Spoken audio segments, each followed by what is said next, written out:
자, 그럼 우리 이제 두 번째 시간이고, 자, 2주차 두 번째 시간 우리 이제 송나라 들어간다 했어요. 맞지? 송나라 들어갈 건데, 요 파트 좀 나눠서 가볼까 고민 좀 하다가 그래도 송요금서 하나로 탁 치는 게 여러분들 입장에서 좀 편할 것 같다는 생각이 들어서 촥 치고 가도록 하겠습니다. 자, 그러면 역시 펜 들고 14번 송나라 가보도록 하죠.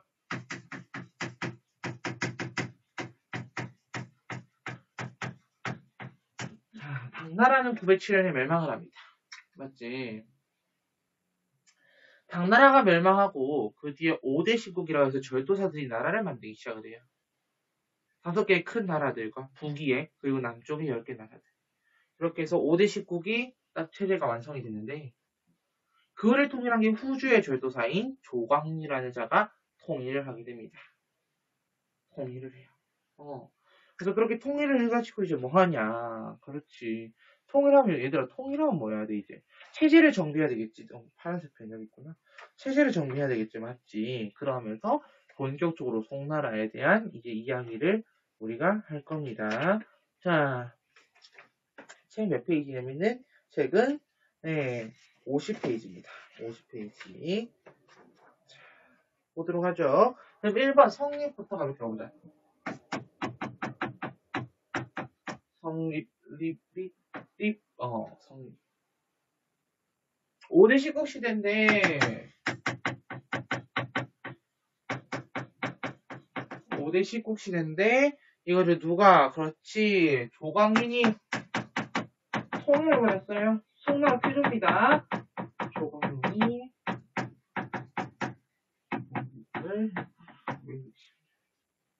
그럼 2번 정치 가보도록 합시다. 정치.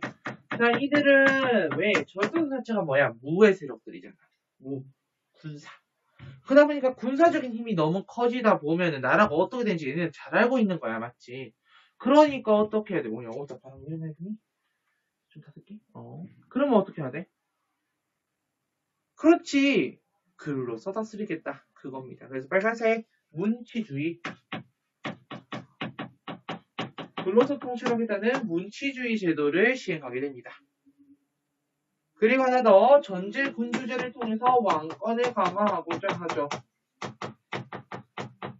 전제 군주제를 통해서 자 흰색으로 괄호 열고 왕권을 강화함과 동시에 재상권을 축소시킵니다. 재상들이 힘이 세져버리면 나라는 힘이 약해질 것이다 라고 생각했던 거지. 그리고 과거제에다가요. 과거제에다가 왕이 직접 주관하는 시험인 전시를 도입합니다. 전시 도입. 그거부터 왜 좀 바뀔까? 하지만 문치주의 폐단이 발생하지. 문치주의 폐단 발생. 첫 번째, 귀족 중심의 사회로 나갈 수밖에 없는 게 당연하겠고요. 그 다음에 너무 문만 숭상하다 보니까 무는 천시하게 되지. 그렇다 보니 주변국의 침략을 받을까 안 받을까 받겠죠. 그럼 그런 주변국에다가 많은 조공품을 바쳐야 되겠지. 그만큼의 재정이 또 악화되겠지. 온갖 총체적인 문제들이 발생하기 시작하는 거야. 자, 그때 이제 이거를 해결하기 위해 등장한 자가 있었으니 그 자가 바로 누구냐 하면은 왕안석이다. 바로 이 문치주의 폐단을 해결할 방법은 왕안석의 신법이에요. 신법. 이 왕안석의 신법을 통해서 우리는 해결할 수가 있었습니다. 자, 그럼 이 왕안석의 신법 보도록 하죠.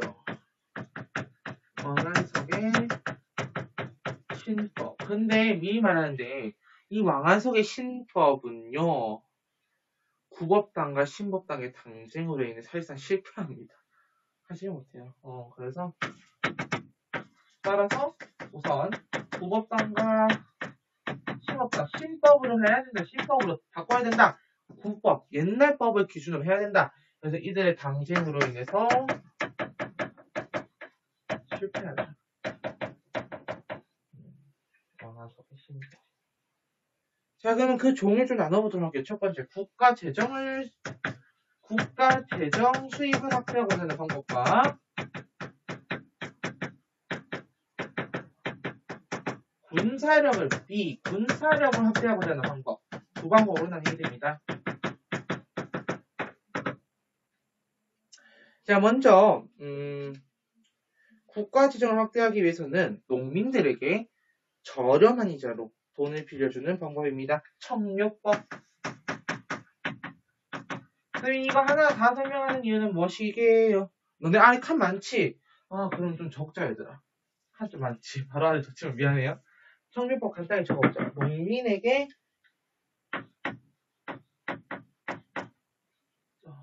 대출, 농민 대출 저렴한 대출하면 비싸게 대출하면 그 농민들이 살아남겠니? 자, 그 다음 두 번째 시역법. 자, 시역법은 누구한테 대출해 주는 거냐면 소상공인들. 소상인들이라고 할게요. 소상공인은 아니야. 소상인들에게 대출해 주는 거지. 네, 우리나라도 코로나 상황이 터지고 나서 많은 소상공인들에게 대출을 좀 많이 해줬죠. 그런 개념 생각해 주면 됩니다. 그 다음 세 번째 나오는 게 모역법이죠. 모역법.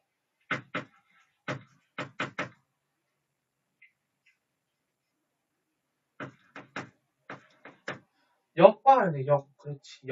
모역법.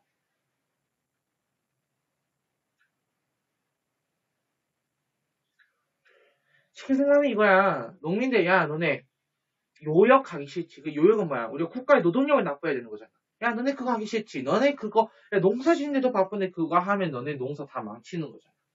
야, 그래서 우리 여기 국가에서 좀 해결해 주는 건데. 너네가 우리한테 돈을 좀 낼래? 그러면은 우리가 그 돈으로 사람들을 고용해가지고 그만큼의 노동력을 충당하면 되는 거 아니겠어? 라고 하는 겁니다. 그래서 그거를 모역법은 이렇게 할게요. 그냥 국가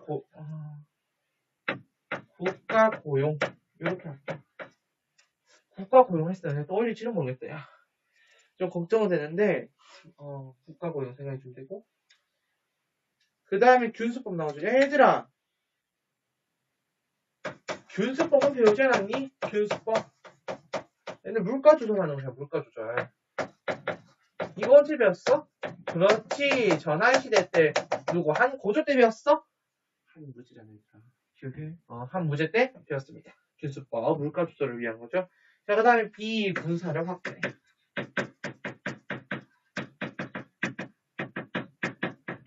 분사력 확대. 첫 번째 보가법.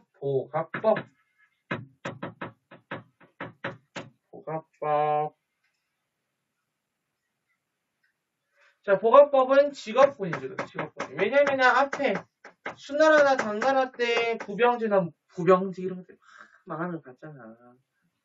부병지 때문에 어떤 일이 발생했니? 부병지 때문에. 바로 우리 그 오합지조. 그거 생각해주면 되는 거예요. 그래서 잠깐 예를 들면 이 직업군인 제도를 갖다가 좀 더 바꿔서 이렇게 바꾸자. 요거는 직업군이었으면 너네 더 헷갈리겠다. 안 되겠다. 좀 지우고 직업군인이라기보다는 이렇게 붙일게요. 병농일치 이렇게 쓰자. 수나라 때 당나라 초기 때 부병지 때문에 실패한 걸 봤어. 그리고 당나라는 안사에 난 이후에 모병제로 바꿨어. 그럼에도 불구하고 송나라가 이런 병농일치적인 걸 쓰겠다는 이유는 얘네는 생각한 거 아니야. 군사는 지겨야 양이야. 이렇게 생각한 거지. 아니 옛날 그러더라. 그래서 얘네는 따로 그게 아니라 따로 직업군이 만들고 그런 게 아니라 직업군인 제도를 약간 바꾼 거야. 그래서 야 너네 돈도 줄게. 돈 줄 테니까 너네 야 돈도 줄 테니까 너네 농사도 지어. 그 대신에 군사훈련 받아. 그래서 군사가 돼. 그런 거예요. 보갑법. 그리고 보마법 가도록 하겠습니다. 보마법. 보마법은 일반 백성들에게 말을 키우게 해요. 말을 키우게 하고 전쟁이 터졌을 때 이를 대비하기 위해서 말을 징발할 수 있도록 하는 그런 제도인데 그냥 말한테 말 이렇게 생각이 좀 편할 것 같아. 뭔 논리인지 모르겠다 맞지? 마 있으니까 말 떠올려주면 쉬울 것 같아. 그거에 설명이 없나요? 우리 책에는? 설명이 없네요. 설명이 없다 맞지? 이렇게만 보면 될 것 같아요. 이렇게 총나라가 쭉 이어져 가요. 그런 와중에서 송나라는 사실 요 나라에 약간 좀 무섭거든. 요 나라 무서워. 왜? 그 당시 이제 10세기 때에는 송나라보다 요 나라 힘이 훨씬 세잖아. 요 나라 힘이 너무 센 거야. 왜? 요 나라만 달려와가지고. 요 나라가 막 우리 침략하겠다면 우리가 그치? 요 나라 너무 무서운겨. 잠시만 있어봐. 잠시만요. 여러분들이 차마 이 모습을 보여드리면 좀 그렇잖아요. 그래서 요 나라가 세니까 얘네 입장에서 뭐야, 요 나라에 복종해야 되겠구나, 우리가. 요 나라에 지켜야 되겠네. 그래서 전연의 맹약이라는 걸 체결해가지고, 이 전연이라는 지역에서 전연의 맹약을 체결해서, 저기요, 저 형님으로 모실게. 그리고 우리 많이 뭘 드릴게. 그래, 제발 침략만 하지 말아주세요. 왜? 당시 요 나라가 여는 16주라는 땅을 차지하게 되거든요. 만리장성 이남에 약간 좀 있는 땅인데, 그 땅을 차지해버리는 바람에, 송나라가 너무 죽겠는겨. 불안불안해. 그러니까 그 땅을 이제 비면, 저희가 잘할 테니까 좀 주세요. 라고 하는 거지. 그래가지고 송나라, 요나라 잘 이렇게 좀 안정시켜놨어. 근데, 1115년에 뉴페이스가 등장하는 거야. 금이래. 이름이 금이래. 뉴페이스래. 잠깐만, 이 송나라 고민이 드는 거야. 잠깐만, 내가 이것들하고 연합을 해가지고, 요를 치면은, 우리가 이제, 좀 더 불안하지 않고 살 수 있지 않을까라는 그런 생각을 하게 되는 거야. 그래서 금나라랑 송나라가 연합을 해. 그래서 그래. 야, 너네 전쟁 끝나고도 그 만리장성 이남 내려오지 마. 금나라가 그래 알겠어. 왜 안 내려갈게? 그런 거야. 그래가지고 이제 둘이 연합을 해서 요 나라를 딱 멸망시켰는데 그거 알지. 모든 것은 배신으로부터 시작되는 거야. 금나라가 배신 때려요. 송나라 막 치고 내려가고 송나라의 황제를 갖다가 어떻게 하는 거예요? 그렇지. 인지로 끌고 가. 그게 정강의 변이라는 사건이야. 그러면서 이제 필기를 들어갑니다. 이제 3번 북송 멸망이죠. 3번 북송 멸망. 그래서 무슨 사건? 노란색으로 정강의 변. 정강의 변. 1126년부터 27년에 정강의 변이 있고 그런 과정에서 북송이 멸망해요. 그래서 원래 송나라 수도 어디냐면 여기 적을래? 카이펑. 수도 카이펑입니다. 수도 카이펑인데 그걸 이제 남송으로 옮기면서 수도를 이만으로 옮겨요. 그리고 수도 이만. 오늘날의 항저우입니다. 항저우. 수도를 이만으로 옮겨요. 그리고 강남을 개발하면서 경제가 무지막지하게 성장해요. 강남을 개발하면서 경제가 무지막지하게 성장하고요. 그럼 뭐예요? 결국 남성 멸망. 남성은 결국 멸망합니다. 1279년이에요. 그래서 다행인 게 금나라에 의해 멸망된 게 아니라 다행인가 원나라에 의해서 멸망당하게 됩니다. 이게 북송 멸망. 4번 사회가죠. 사회. 송나라의 사회는 어땠을까? 자, 여기 중요한 거. 송나라 때의 지배계층 우리는 4대부라고 불러요. 4대부. 아니 이게 뒤에 여기지만은 명청시대 때 지배층 우리는 신사라고 부르거든. 4대부 중심. 어쨌든 4대부. 4대부. 그 다음에 과거가 발달하고 해요. 과거제도. 그 다음에 지주전호제. 자기가 지능에 있으면 지주에게 일부 양을 바치고요. 약간 그런 거예요. 지주의 권력이 좀 굉장히 큰 그런 형태다. 여러분들 조선시대 때 글씨 배운 친구들도 있겠죠. 지주전호제 하더라도. 왜 화면 보면 계속 요렇게 글씨 올라가는 것 같아 보여 맞지? 잠깐만요. 요렇게 하면 글씨 실제로 올라갔냐? 안 쓴다고 이제 막상 쓰는데 이게 점점 요렇게 올라가네. 아쉽습니다. 자, 이렇게 송나라 사회까지 4번 사회까지 정리했으면 자, 다음 5번 가볼게요. 경제.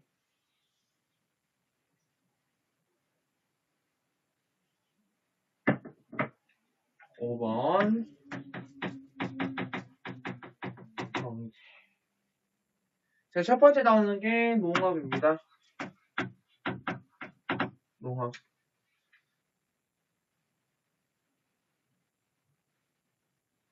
첫 번째, 용골차 나와야 돼, 용골차. 여러분, 책에도 용골차 나오죠? 용골차 진짜 이거를 차라고 생각하는 친구들도. 용골차가 허겁되고. 그냥 여러분들, 진짜 이거를 용골차로 해가지고, 왜 카 있잖아, 이거. 무슨 카로 생각하는 친구들. 용골차는 그게 아니야. 아니, 그 다음에 계속 가볼까요? 그리고 이때 12법, 바로, 용골차 보고 끝나면 안 된다. 12법. 그 다음에 모내기법이 이때다 보급이 돼요. 모내기법은 한글로 쓰면 이양법이라고도 합니다. 뭐를 옮긴다는 얘기예요. 이양법. 그 다음에 12법은 거름 주는 거예요. 거름. 이게 발달하면서 당연히 생산력이 어떻게 되겠어? 항상 되겠지. 당연히 그러겠지. 그 다음에 최대 곡창시. 최대 곡창시대라서 이때 중국은 인구가 진짜 중국은 이때부터 인구가 1억을 넘겨. 와, 이때부터 1억을 넘겨. 굉장히. 왜냐면은 아무래도 생산력이 발달하고 이런 12법, 모내기법, 용고체 형이 보급되다 보니까 당연히 어때요? 인구 부양이 크잖아, 변형사가. 손이 많이 필요하다. 그러니까 애를 많이 낳아. 그러다 보니 인구가 1억까지 늘어나는 거지. 그 다음에 상공업. 자, 여기서 우리 아까 당나라에서 배웠던 행부터 가볼까? 얘들아, 행부터. 자, 행은 뭐라 했어, 얘들아? 상인조합이라고 했어. 상인조합. 그럼 얘들아, 이제 오늘 배울 작은 뭐야? 송나라에서 나오는 작은 뭐니? 그렇지. 작은 수공업자 조합이야. 수공업자 조합.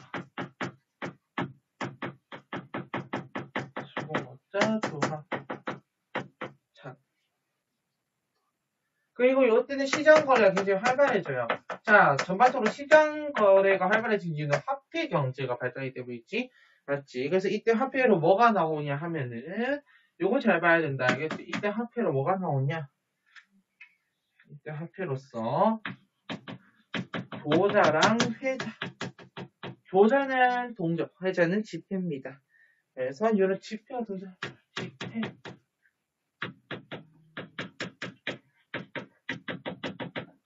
지폐가 등장. 그리고 국제교역.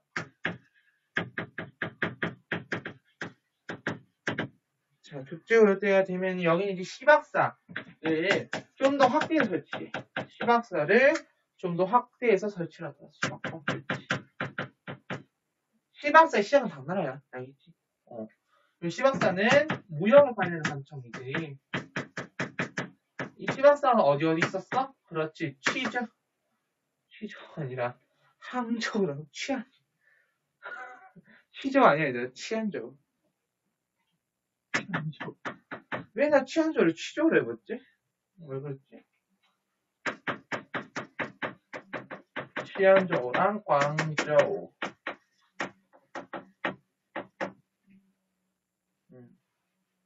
전 6번. 문화. 성리학이죠. 첫 번째 성리학.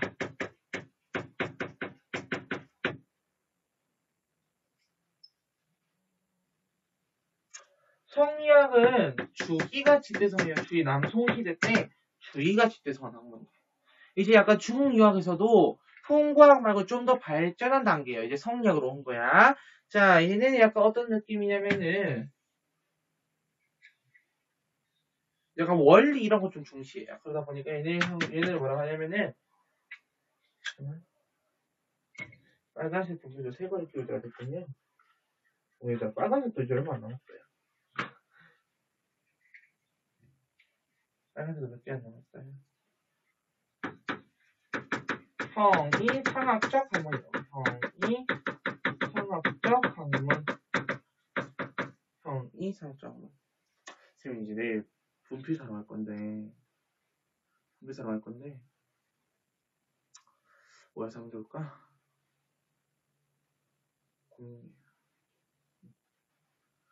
보라색 하면서 뭐가 보라색? 요즘 뭐 민트색, 주황색, 별의별 색깔 다 나오던데. 맞지? 좀 이쁜 거 사볼까요? 이쁜 거 여러분들 필요할 수 있습니까? 물론 흰색을 좀 많이 사겠죠. 앞으로.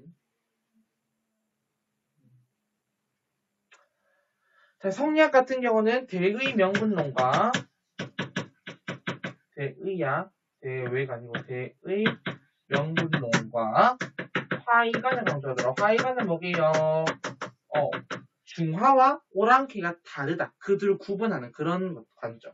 대의 명분론은 대의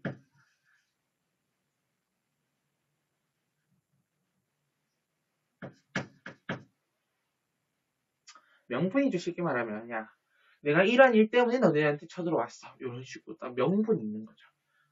자, 이 성리학은요. 이기론을 가지고 주로 얘기를 합니다.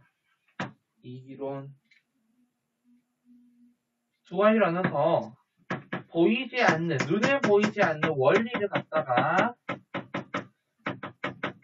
이라고 해요. 이 빨간색 적게 이라고 합니다. 여기 부서졌나? 자, 그리고 이거는 눈에 보이지 않기 때문에 형이 상학적이다라고 얘기하는 것이고 반대로 보이는 것들 있죠. 눈에 보이는 재료 이런 거를 우리는 기라고 합니다. 기. 그리고 얘는 눈에 보이기 때문에 형이 화학적이다라고 보는 거죠. 간단하게 요 정도 딱 요런 키워드를 가지고 여러분들이 성리학을 딱 찾아낼 수 있으면 돼. 자, 그리고 그 외 키워드들 첫 번째 성증미설.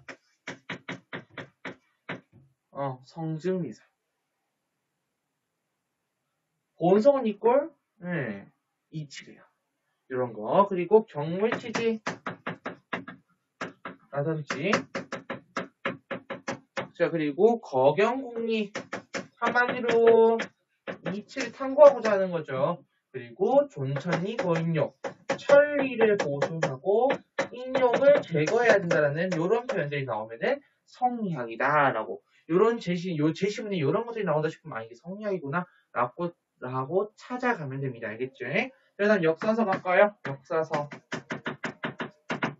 자, 역사서는 사마강의 자치통감이 가장 유명하죠. 사실 속자치통감 장편 이런 게 이제 사료로 굉장히 많이 나와. 자치통감 누구? 사마강.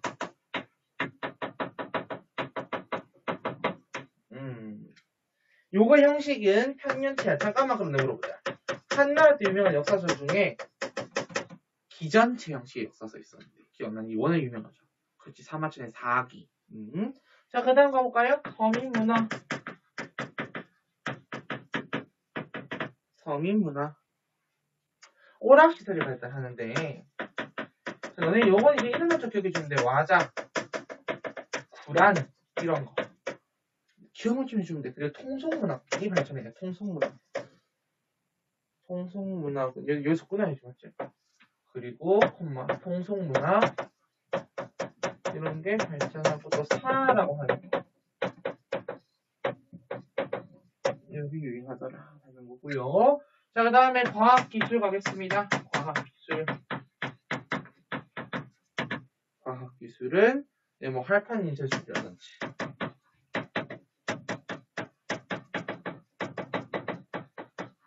또 뭐 나침반 그리고 화약 무기들 이런 것들이 발달하게 되더라라는 걸로 보면 되겠습니다.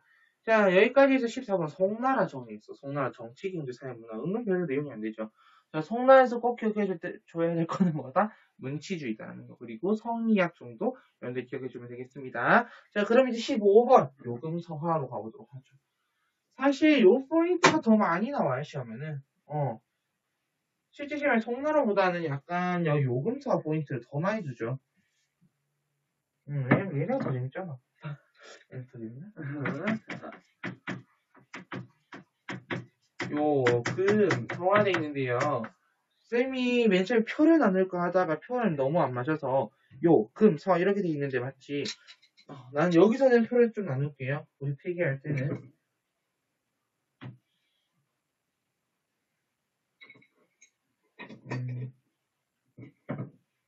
나눕시다. 안에 표가 안 나눠져 있지만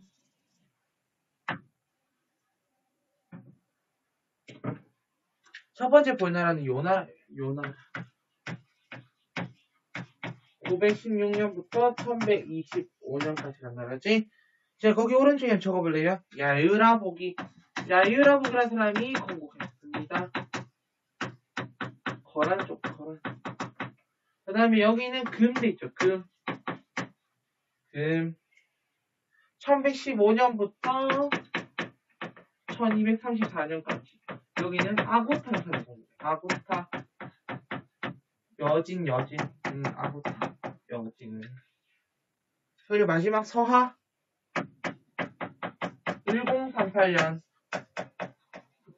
1227. 여기는 이원호라는 사람이 건국합니다. 이원호. 사람이 한국 이름 같아요. 상쿠트죠. 상쿠트. 쌤이 여러분들 여기 표현 안 나오는데 여러분들은 각각 표에 여기 들어간 내용들을 각각 나라들을 적어주면 되겠죠. 그럼 처음 가볼까? 요 나라부터. 요 나라는요.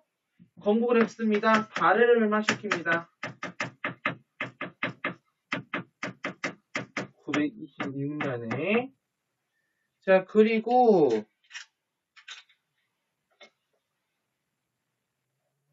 그 후진이 후당을 멸망시킬 때 그때 이제 후진을 도와주거든요, 나라가. 그러니까 후진이 후당, 그러니까 양당 지난주 중에 5대 19기 양당 지난주 중에 후양, 후당, 후진, 후한, 후주 중에 후진이 후당을 멸망시킬 때 이 나라가 도움을 줘서 후진에게 얻은 땅이에요. 그게 바로 연은 16조입니다.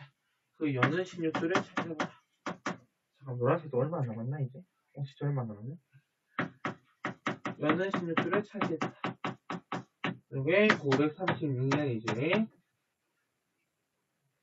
그리고 이제 송나라와 사이에서 송에게 많은 조공품을 받고 이제 나를 형님 대접도 받고 그 조약원이 뭐라 했으니까 그렇죠. 전연의 맹약이라고 있습니다. 전연의 맹약.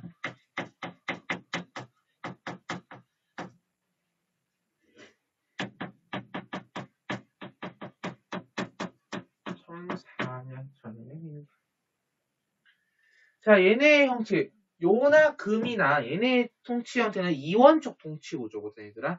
왜냐면은 북명관제, 첫 번째. 북명관제. 즉 여기는 거란족들, 그 자신들의 민족들을 다스릴 때 쓰는 통치 형태인 거야. 여기 대표 기관을 북추밀원이라고 하는데 어떤 제도로? 부족 형태로 운영돼요. 부족제. 그에 비해서 한족들을 지배할 때, 나중에 한족이나 다른 민족들을 지배할 때는 남명관제예요. 남명관제. 자, 이 남명관제의 대표적인 기관으로서 남추밀원이 있고요. 얘네는 부족제가 아닌 주현제로 운영됩니다. 그래서 요 나라의 통치 체제를 볼 때는 북면관, 남면관제다 라고 대답을 해야 된다. 그 외 거란 국사나 거란 대장경 이런 게 있고요. 얘네만의 고유 문자를 사용한다. 고유 문자를 사용한다. 알겠지? 일단 금나라 가보도록 하죠. 금나라. 자, 그 나라는 아고타, 즉 여진족의 아고타가 건국한 나라라고 했고 요 나라가 멸망합니다. 요를 멸망시켜요. 1125년에. 근데 아까 내가 송나라 얘기하면서 얘기했지만은 요 나라를 멸망시킬 때 어떤 방법을 쓴다 했어? 그렇지, 금송연합. 맞죠? 자, 그리고 나서 송나라랑 한 약속을 저버리고 송나라 배신들입니다. 정강의 변.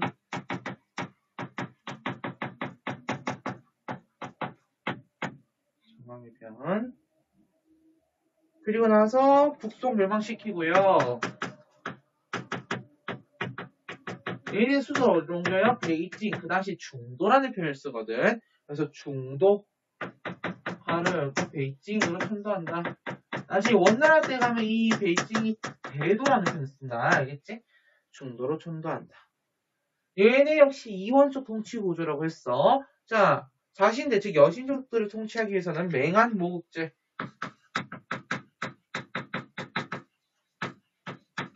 이거는 맹한 모국제는 군사랑 행정이 합쳐진 그런 형태야. 자, 그래서 얘네는 유목민족들. 그리고 주현제. 이거는 이제 한족들을 통치. 왜냐면 얘네는 거의 진짜 하북 지방을 거의 다 차지하거든. 그래서 한족들을 통치하는 방법으로는 이제 주현제 사용하게 되더라. 역시나 얘네도 고유 문자를 사용하고. 자, 얘네는 어떻게 멸망하지? 얘네는 원나라예요. 몽골의 이때 아직 몽골이 원나라 아니야. 이때는 몽골의 공격으로 멸망. 여기 금나라. 서한은 동서교통로를 장악해. 왜 안 써지는 거야? 동서교통로를 장악해. 아우, 팔이야. 동서교통로를 장악하거나. 그리고 송나라와 군신관계 체계라거든? 누가 임금일 것 같아? 당연히 서하가 임금일 것 같지만 실질적으로 여기 군신관계에서 임금의 지위를 갖고 있는 건 송나라입니다. 왜냐면은 송나라 약간 그런 거 있잖아요. 남아있는 자존심 이런 거. 최대한 남아있는 자존심을 지키고 싶은 그런 거죠. 그래가지고 송나라가 군신관계 체결할 때 실제로 송나라에게 많은 걸 받아요. 그래서 서하가 신하입니다. 서하가 신하이나 군신관계에서 신하라고요. 더 많은 곡물과 조공을 받는다. 알겠지? 그래서 이렇게 금, 서하를 비교했습니다. 비교는 아니고 정리 좀 해봤어요. 그럼 이제 본격적으로 우리 노트란다. 자, 교재 한번 보도록 하죠. 자, 교재 50페이지입니다. 자, 50페이지 쭉 보면서 여러분들 점점 내려오시면 되겠고요. 자, 그거 여러분 참고하시면 왼쪽 봐봐요. 남송에 성립돼 있지. 거기 서하, 금, 고려, 일본. 이때 일본은 가마쿠라 맞고 되겠지? 알지? 이때 남송 시대면은 가마쿠라야, 아직은. 그리고 왼쪽에 그 대리는 다른 나라야. 알겠지? 다른 나라야. 대리는 우리가 아는, 사실 이제 베트남의 리왕조랑 다른 나라입니다. 구어체 노래가 쌓인 사가 유행하더라. 그리고 구어체로 된 통속문화. 왼쪽 봐봐요. 지주전호제. 지주들이 소작인에게 토지를 빌려줘 경작하게 하는 방식. 전호들은 토지를 빌린 대가로 수확의 약 절반, 2분의 1의 지주에게 붙였어요. 이게 우리나라에도 그대로 나타나게 되더라. 라는 거 보시면 되겠고요. 오른쪽 하면은 이제 전시 그림 나오고 있고, 자, 청명상하도 이건 좀 잘 받아야 돼요. 알겠지? 청명상하도. 요 정도는 여러분들이 보면 되겠고, 아래 북방민족의 통치 전체 요거 잘 나옵니다. 요 그림 알겠지? 요거 반드시 참고하시고요. 자, 그러면은 이제 몇 분 남았니? 시간이 꽤 남았니?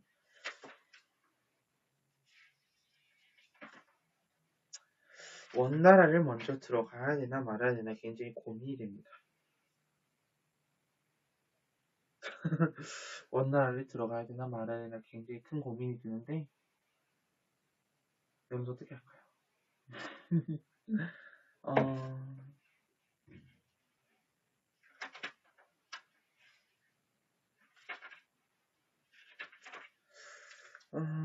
원날 들어갑시다, 그럼 여러분. 원나라 들어가고, 일단 원나라 양이 좀 많아. 네, 행복한 고민인가요, 여러분? 네, 원나라. 아하, 원나라. 그래서 원나라 들어가고 문제 푸는 것보다는 지금 문제 풀어볼게요. 자, 1번 문제부터 가보도록 합시다. 요거 다 치워야 되겠지? 혹시 보고 푸는 건 아니지, 얘들아?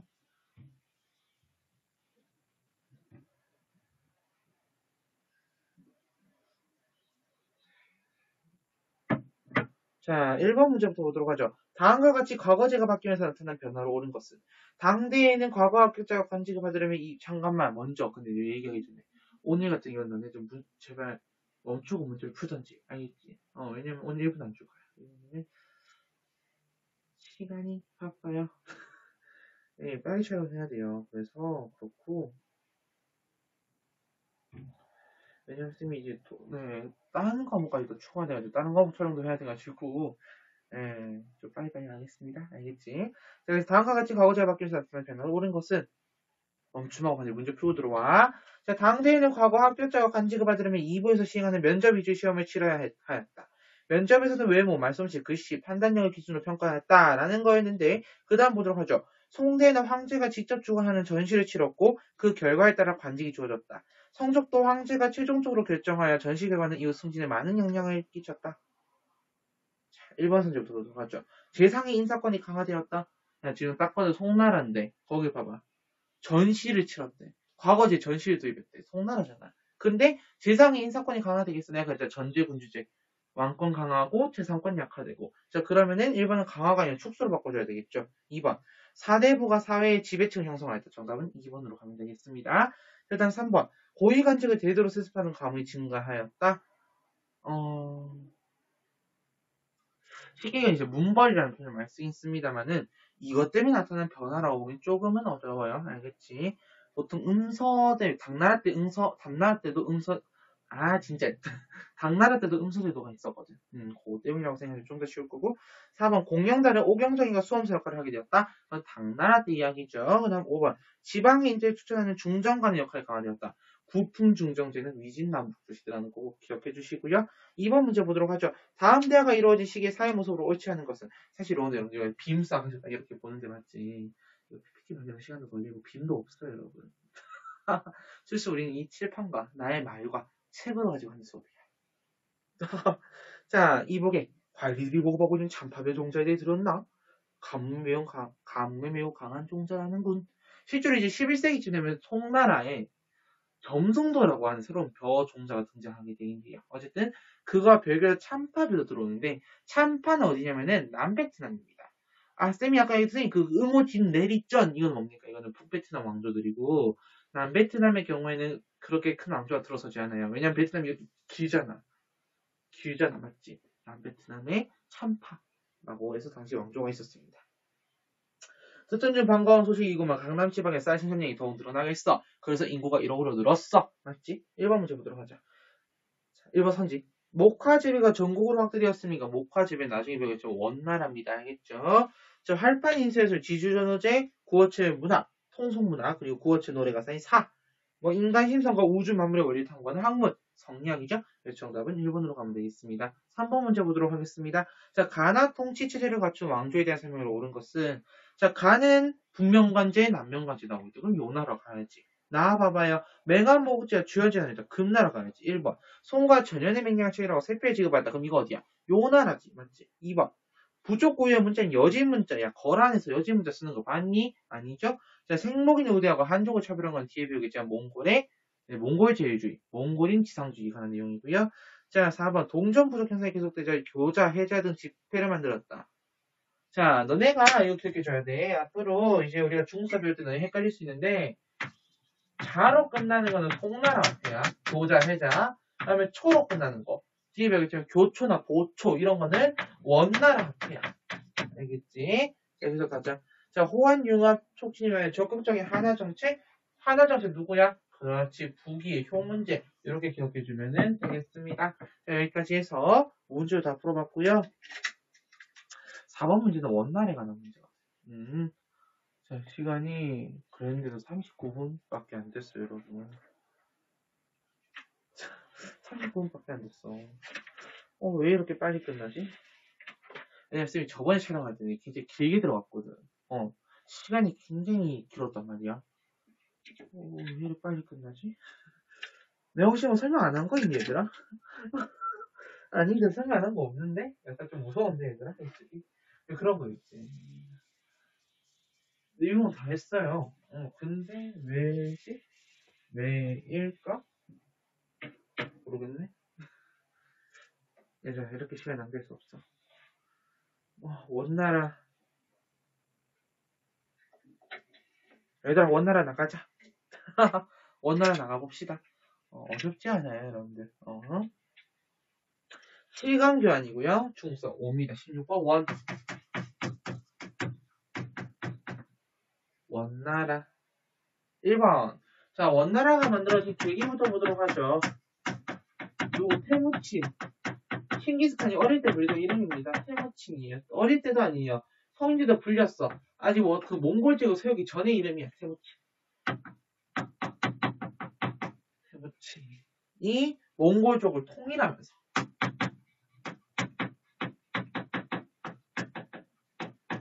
만들어진 나라가 원나라입니다.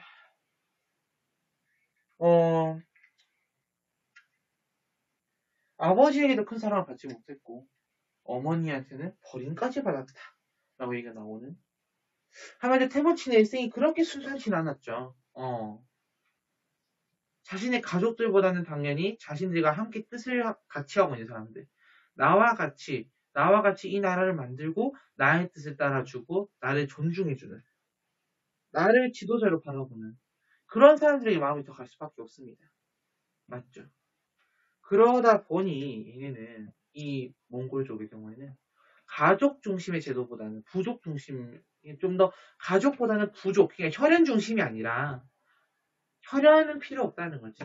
왜냐면 혈연 때문에 아픔을 보신 분이잖아요. 그렇기 때문에 부족 중심으로 가는 그런 체제들이 형성이 되겠네. 그래서 여진의 1500호제, 여진은 왜 이러니? 여진의 맹암모국제처럼 여기도 1500호제가 등장하게 돼. 약간 성격은 비슷해. 군사 플러스 행정.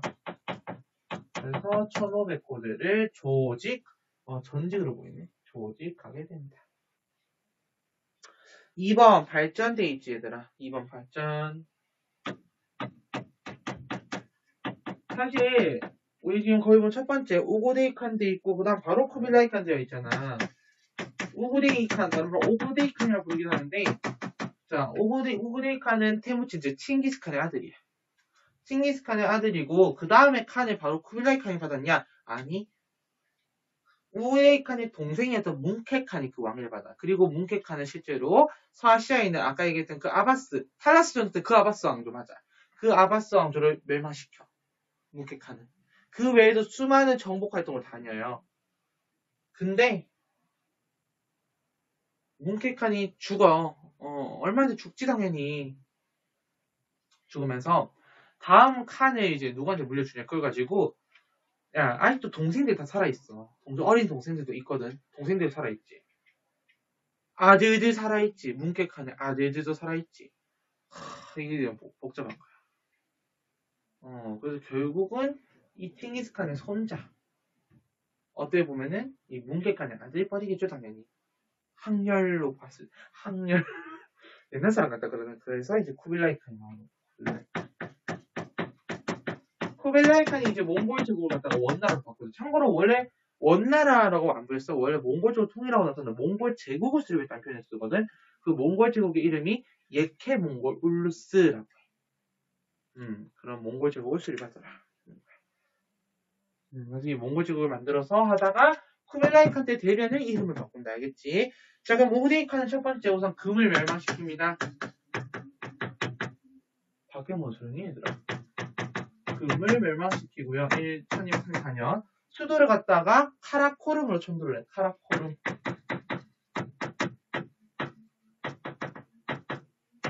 카라코름 천도. 혹시 지도가 있나요? 지도가 있으면 한번 볼까? 지도 있네. 53페이지 봐봐.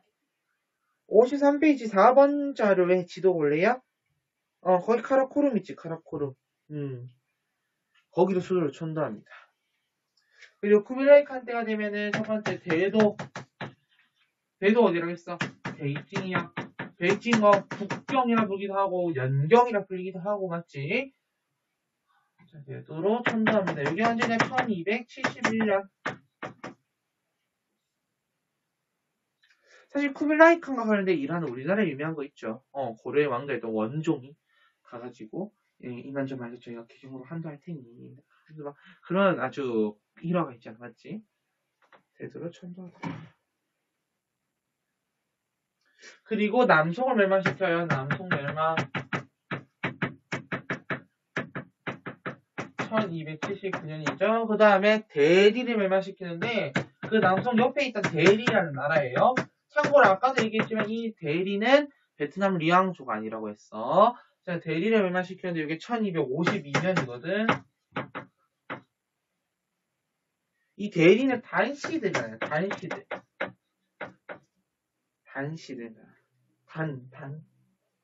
단성사? 옛날에 있었죠. 네. 대리를 멸망시킨 건 단시들이다. 아니, 대리를 멸망시킨 게 아니라 대리는 단시들에 나타나고 그걸 멸망시킨 게 쿠빌라이 칸이고. 자, 그럼 쿠빌라이 칸의 정치, 경제 문화 있죠. 정치 도줄 있고요. 그 다음에 경제 있고요. 그 다음에 문화 있습니다. 맞지? 정치부터 가보자. 자, 얘는 뭐 무슨 제일주의? 몽골 제일주의. 몽골이 으뜸이라 몽골인이 짱이에요. 몽골인이 넘버원 이런 느낌인 거예요. 그래서 몽골인이 가장 중요하고 몽골인이 무조건 1등. 그 다음에 눈 색깔 잘하는 사람들을 생목인이라고 부르거든. 그 생목인들이 계산을 잘하네? 그럼 너네 재정이나 경제 이쪽 맡아봐 하면서 생목인. 이게 그 다음 주고. 그 다음에 한인들. 한인 역시 한족들입니까? 아니. 다른 유목민족들을 한인이라고 불러. 다른 유목민족들이 그 다음 순위. 그 다음 마지막 남인. 왜 남인이냐면 남송. 남쪽에 살거 남송. 그래서 한족들은 남인에 해당된다. 그 외에 얘네는 파스타 문자를 사용하고 파스타 문자를 사용하고 그 다음 과거제를 폐지. 과거제 폐지시키고요. 그 다음에 중국의 관료제와 주연제를 활용합니다. 진짜 웃긴 게 뭐냐면은 맨 처음에 중국은 뭐라 했냐면은 원나라를 갖다가 그냥 몽골을 갖다가 이제 자신들이 정복해야 되는 나라다 막 이렇게 얘기를 했단 말이야.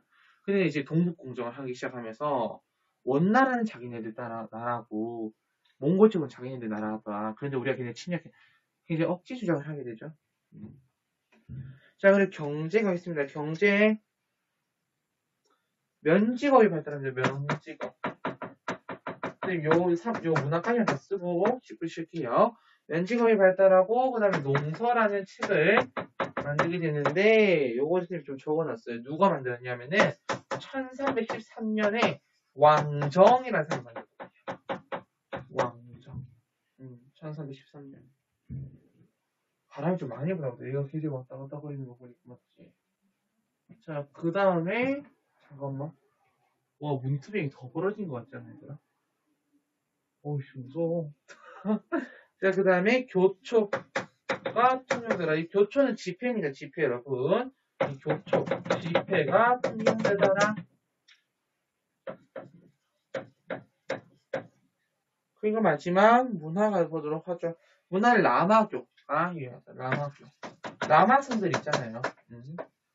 라마교가 유행하고 쌤이 중국 드라마 하나 본 적이 있는데 라마선들이 해가지고 달려가고 여기서 뛰면 안 되지. 그게 서민문화가 발전합니다. 또 대표적으로 서산기라든지 비탁 이런 거 있고 송나라 하면 또 떠오르는 수호전. 수호전 얘기 안 했구나. 아, 시간이 안 맞았어. 수호전 얘기를 했어야 되는데 송나라 수호전. 그래서 얘기 안 맞았네요. 시간이. 3번까지만 하자. 세태까지만 하자. 3번 세태. 세태까지만 하자. 칸이 남잖아, 얘들아. 자, 쿠빌라이 칸이 죽고 나서 그 다음 칸의 시기를 두고 계승 분쟁이 일어납니다. 항의 계승 분쟁이 일어납니다. 그리고 교초를 남발하면서 지폐를 남발했다. 지폐를 많이 찍어냈다는 얘기는 뭐야? 교초랑 보초도 있다. 자, 교초를 남발했다는 얘기는 지금 뭐니? 야, 화폐 가치를 떨어뜨리냐는 얘기야. 화폐 가치가 떨어지면 물가는 당연히 상승하지. 이건 무슨 현상이야?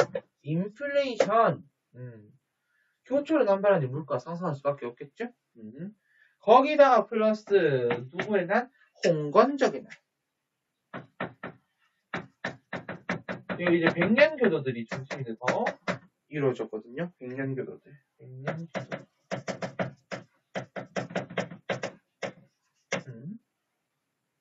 결국 주원장에 의해서 축출되더라. 원나라 이제 끝난 거죠. 주원장에 의해 축출되더라.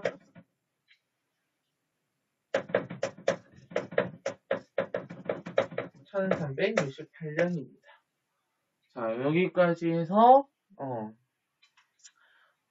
두 번째 시간 했고 10분 쉬었다가 마지막 이제 유라시아 교역망 그리고 명청 정치사 정리하고 교재 보고 문제 풀고 그렇게 마치도록 할게요. 10분 해보도록 하자.